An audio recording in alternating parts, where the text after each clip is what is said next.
Ladies and gentlemen, boys and girls, children of all ages, welcome to the channel World of Wrestling. Here today to discuss about AEW Rampage, December 10th, 2021 review. I do apologize about being very tardy on this review. Usually I submit these videos and upload them on the channel by the same night that the show goes off the air. But unfortunately, I was extremely busy Friday night, and I was just exhausted from the entire week, last week, from work and everything I had going on in my life. So I just wanted to take some time off, enjoy the weekend, come back this new week fresh and ready to go.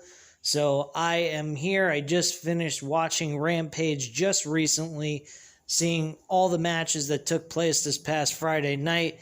I gotta say, Rampage was a better show than it has been in the last couple of weeks. I'd have to say this was a humongous improvement. Hook was actually impressive in his matchup. He was very good in the ring when it came to technical wrestling holds. He looked like an amateur wrestler. Possibly given enough time and veteran type build to him, he could possibly be able to potentially have a great match with Kurt Angle, but unfortunately, by that time, Kurt Angle will be far gone, even now, to even wrestle. So, I would love to see a Kurt Angle Hook match, but technically, with Hook not even being a well-established character yet, and really only having one match under his belt, I don't think that's going to happen. Number two, I think I might be going a little overboard comparing him and Kurt Angle in the same ring together. But I really enjoyed the in-ring work he did. I see a lot of his father in him, Taz, in his son, Hook, the way he wrestles in the ring. He did some of the maneuvers that Taz used to do in ECW when he was the world champion. And I believe his submission hold is the same as Taz, which Taz did do a rear naked choke type submission hold. So I do see a lot of positive things for Hook in the future. Let's just see how he does in the next couple of matches as well, and the next year or so. Actually, let's not even go just only a couple of matches. Let's see how far he goes for the next year or so and see how far he goes. I definitely see him in the next year or so, if he's doing what he's doing now and people are really getting behind his role in the ring the way he is. I think people are going to be okay with him holding that TNT championship at some point. But we have to wait and see how things go. I think probably the best thing to do is put him on Dark Elevation, whatever you want to call it. Give him an opportunity to really get a momentum going and winning matches and so forth against some other guys. Highlight him on Dynamite and Rampage here and there every once in a while to get him in the ring in front of a live crowd on television. Give him some airtime here and there every once in a while, but mostly on Dark more than anything else at this point. But yeah, Hook won his match against Phil Del Sol.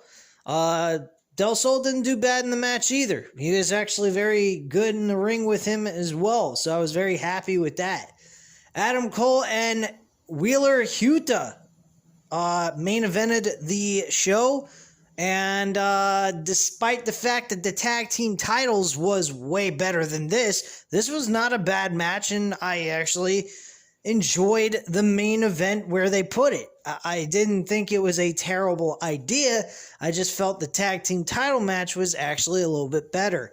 But hands down, Adam Cole, baby, walks away victorious against Wheeler Yuta as expected. Good matchup between those two men. They did an excellent job together. The World Tag Team titles, Lucha Brothers versus the FTR, Cash Wheeler and Dax Hardwood. Very good matchup. Excellent match overall. These two teams did well together once again. I'd have to say that this match should have been saved for Winter is Coming. I really do. I think this should have been on Winter is Coming for the Dynamite coming up this Wednesday. I almost said this Sunday because it feels like a gosh darn pay-per-view practically. I think maybe Winter is Coming should be a pay-per-view if you really want to get technical with this, because they do leave you with some surprises, and it's a small mini pay-per-view. So I don't know.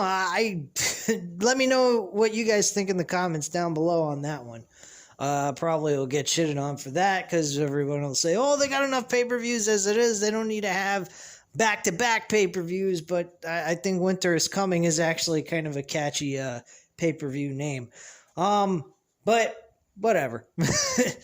And then there was a 6-women tag team match with Ruby Soho, Anna Jay, and Tay Conte versus the Bunny, Penelope Ford, and Nyla Rose. Nyla Rose and her team wins this match. This match I was not particularly interested in.